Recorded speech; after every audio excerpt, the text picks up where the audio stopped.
87 años. Ese es el tiempo que México lleva sosteniendo una apuesta que, hasta la fecha, una parte del mundo sigue sin terminar de entender. 18 de marzo de 1938. Lázaro Cárdenas se coloca frente al micrófono y manda un mensaje directo a las petroleras inglesas, a los estadounidenses y a los mercados internacionales. El petróleo que está debajo de esta tierra le pertenece a México. Váyanse. En ese momento, muchos afuera apostaron a que México se desplomaría en cuestión de días. México no se desplomó. Híjole, y aquí seguimos. Esta semana, el estrecho de Hormuz vuelve a estar bajo presión. El Brent se disparó. Europa está pagando prácticamente lo que le pidan. Hacia allá empezó a ajustar presupuestos de emergencia y México, mientras tanto, amanece este lunes con la gasolina en 22 pesos con 18 centavos. Exactamente igual que la semana pasada. ¿Cómo se explica eso? ¿Por qué no se movió? ¿Y hasta cuándo puede durar esa estabilidad? Eso es lo que vamos a revisar hoy, con números, sin adornos y también con la parte incómoda sobre la mesa, porque en este canal la verdad incompleta simplemente no sirve. Llevo años analizando geopolítica y soberanía energética en América Latina. Mi trabajo no es repetirte el encabezado del día, sino leer lo que está detrás de cada cifra. Y hoy, detrás de ese número, hay mucho más de lo que parece. Al terminar este video, vas a entender 3 cosas que la mayoría de los noticieros no te están explicando con claridad. 1. ¿Por qué el precio de la gasolina en México no se movió, aunque el Brent subió más de 12% en 3 semanas? 2. Cómo el peso logró mantenerse estable alrededor de los 17 pesos con 40 centavos, mientras otras monedas de la región empezaban a mostrar señales de presión. 3. Y esto es lo más importante que quiero que entiendas hoy, ¿qué tan firme es realmente esa muralla que hoy está protegiendo México? Porque sí, muralla existe, pero también hay grietas. Y aquí vamos a nombrar las 2 cosas. Empecemos con una persona. Don Aurelio lleva 42 años manejando rutas entre Monterrey y la frontera con Laredo. Este lunes, a las 6:15 de la mañana, se detiene en una estación de servicio a la salida de la carretera 85. Llena el tanque y paga lo mismo que pagó la semana pasada. Toma su café, se sube a la cabina y arranca otra vez. Don Aurelio no sabe nada del estrecho de Hormuz. No sabe que el Brent subió más de 8% en apenas 10 días. No sabe que, a 4.000 kilómetros de distancia, un transportista en Rotterdam está haciendo exactamente lo mismo que él, llenar un tanque, pero pagando casi 30% más que hace apenas 2 semanas. Don Aurelio solo sabe una cosa: esta semana su negocio no se rompió. Y esa diferencia entre Don Aurelio en Monterrey y el transportista en Rotterdam no es producto de la suerte, ni una casualidad de mercado, ni un milagro de último minuto. Es la consecuencia de una decisión tomada 87 años antes de que ninguno de los dos naciera. Ahora vayamos a los números, porque estos números duelen, pero duelen en el buen sentido. Empecemos por afuera, por lo que está ocurriendo en el mundo esta semana. El barril de Brent cerró por encima de los $91. Eso representa un incremento de más de 12% en menos de 3 semanas, desde que la tensión en el estrecho de Hormuz empezó a escalar. 12% en 3 semanas. Para entender el tamaño de ese dato, hay que decirlo claro. Ese estrecho es uno de los grandes cuellos de botella del planeta, por donde pasa aproximadamente el 20% de petróleo que consume el mundo entero. 20%. Si ese paso se limita, aunque sea parcialmente, aunque sea solo por unos días, los mercados no esperan a que llegue una confirmación oficial. Los mercados se adelantan. Y eso es exactamente lo que estamos viendo en este momento. El golpe lo están sintiendo los países que no tienen un escudo sólido. Colombia. El precio de la gasolina corriente subió 7.3% en lo que va del mes. 7.3%. Chile. El litro llegó a su nivel más caro desde marzo del año pasado. Brasil. Las alertas ya se encendieron dentro del Ministerio de Energía. Europa, como ya lo dijimos, tiene a Rotterdam sangrando por el costo del combustible. Ahora respira, porque aquí viene la otra mitad del cuadro. En México, la Magna se mantiene en 22 pesos con 18 centavos por litro. 22.18, igual que hace 15 días. Igual que hace un mes. ¿Por qué? 2 palabras. IEPS negativo. El impuesto especial sobre producción y servicios funciona como un amortiguador fiscal. Cuando el precio internacional sube, Hacienda reduce el impuesto de plano, subsidia directamente la diferencia. El costo no se esfuma ni desaparece por arte de magia. Ese costo lo termina absorbiendo el Estado con recursos reales, con dinero público, con dinero que sale de todos. ¿Y de cuánto dinero estamos hablando exactamente? En lo que va del año, el mecanismo de estabilización ha representado para el erario un gasto aproximado de 48.000 millones de pesos. Sí, 48.000 millones de pesos, una cantidad equivalente al presupuesto anual completo de varios estados medianos del país. Y mientras eso ocurre, hay otro dato que no se puede dejar pasar: el peso mexicano. Mientras el sol peruano y el peso colombiano registraban episodios de volatilidad durante esta semana, la moneda mexicana se mantuvo cotizando alrededor de 17 pesos con 40 centavos por dólar. 17.40, una estabilidad que muchos analistas no tenían prevista con este nivel de presión y tensión geopolítica. Entonces, la pregunta es obligada: ¿por qué resistió el peso mexicano? Hay tres factores que se juntaron justo en el momento clave. Primero, reservas internacionales del Banco de México por encima de los 220.000 millones de dólares. Segundo, remesas en niveles récord.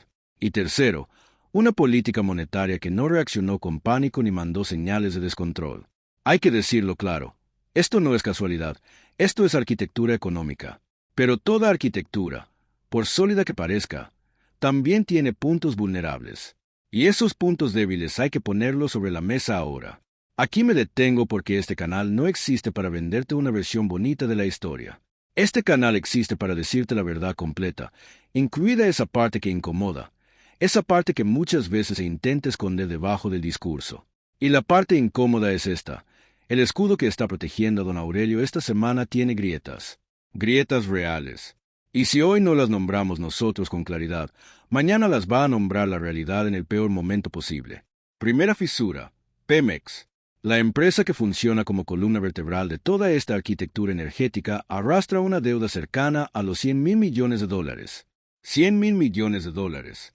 Estamos hablando de una de las petroleras más endeudadas del mundo. Y esto no es un argumento de los adversarios políticos ni una opinión construida desde la oposición. Esto aparece en el balance financiero. Una empresa cargando una mochila de ese tamaño no puede invertir todo lo que necesita para sostener la producción, modernizar su infraestructura y proteger el futuro energético del país. Segunda fisura: Dos Bocas. El proyecto bandera de la soberanía energética actual todavía no trabaja a la capacidad que se prometió. Y mientras eso ocurre, México sigue importando gasolina. Sí, México sigue importando gasolina, aun siendo un país con petróleo propio bajo sus pies. Eso no es propaganda ni ataque político. Esa es la realidad logística de hoy. Tercera fisura: el subsidio no es gratis. Los 48.000 millones de pesos que mencioné hace un momento no aparecen de la nada. Ese dinero sale del presupuesto público. Sale de decisiones concretas que tienen costo político y también costo fiscal. En un escenario donde las finanzas públicas enfrentan presión, mantener este mecanismo de manera indefinida tiene un límite. No sabemos exactamente en qué punto se encuentra ese límite, pero existe. Y fingir que no existe sería precisamente el tipo de cuento que este canal se negó a contar desde el primer día. Tener problemas y nombrarlos no es traicionar a México. Al contrario, es una forma de defenderlo con seriedad. Porque quien inventa enemigos externos para evitar hablar de los problemas internos, ese sí le está fallando al país. Hay una diferencia enorme entre reconocer los problemas para enfrentarlos e inventar villanos para no verlos. Aquí hacemos lo primero. Siempre. Dicho todo esto, y con todos esos elementos ya sobre la mesa, lo que está ocurriendo esta semana sigue siendo extraordinario. Y además deja una lección que va mucho más allá de México. Déjame plantearte una pregunta que rebasa por completo el caso mexicano. ¿Qué tienen en común los países que esta semana están absorbiendo el golpe más fuerte del oro negro? No necesariamente son los más pobres, tampoco son los más pequeños. Son países que, en algún momento, ya sea por decisión propia o por presión externa, apostaron a que el mercado internacional era garantía suficiente. Apostaron a que construir soberanía energética era un lujo ideológico y no una necesidad estratégica.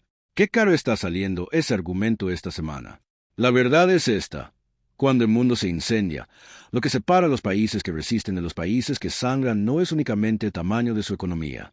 Lo que realmente marca la diferencia es si alguien, antes de la crisis, tuvo la visión, la terquedad y la disciplina de construir un colchón antes de necesitarlo. México construyó ese colchón en 1938. México ha pagado esa decisión a un costo alto. con décadas de deuda, con ineficiencias acumuladas, con medidas impopulares y con decisiones que muchas veces fueron cuestionadas. Pero esta semana también está cobrando esa apuesta de una forma muy concreta, con don Aurelio encendiendo su camión sin sobresaltos, con el peso en 17,40 y con el 2218 marcado en el letrero de una estación de servicio sobre la carretera 85. México, hay que decirlo claro, no es esta semana un ejemplo perfecto. Ya explicamos por qué. Pero tal vez es algo más útil que un caso idealizado. Es un espejo. Un espejo que le pone enfrente una pregunta incómoda no solo a América Latina, sino al mundo entero.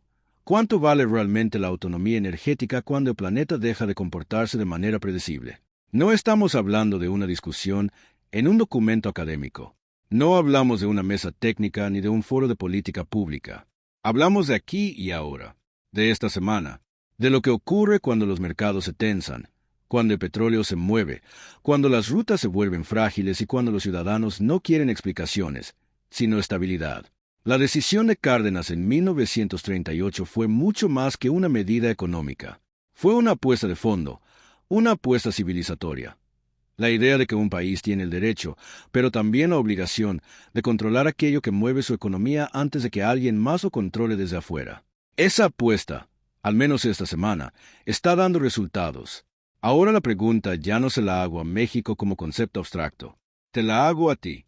Imagínate este escenario. El estrecho de Hormuz se restringe. No se cierra por completo, pero sí lo suficiente como para encender las alertas. 60 días de mercados nerviosos, de Brent disparado, de cadenas de suministro bajo presión y de gobiernos tratando de reaccionar a contrarreloj. En ese momento, la diferencia es brutal. ¿Tu país tiene un colchón? ¿Tiene reservas estratégicas? ¿Cuenta con un mecanismo fiscal capaz de absorber el golpe antes de que llegue directo al bolsillo de la gente? ¿Tiene una empresa energética nacional con margen para maniobrar sin depender totalmente de lo que se decide en Londres o en Houston? O seamos honestos, ¿tu país esperaría que se fuera la luz para apenas empezar a buscar el switch? Porque eso, exactamente eso, es lo que separa a los países que esta semana resisten de los países que esta semana sangran. No se trata solamente de ideología. No se trata únicamente de geografía. Se trata de algo mucho más simple y más duro. Si alguien tuvo la visión de tomar decisiones difíciles, costosas, impopulares y criticadas en su momento, antes de que llegara la tormenta, México tomó esa decisión en 1938. México la sigue pagando, sí, pero también la sigue cobrando.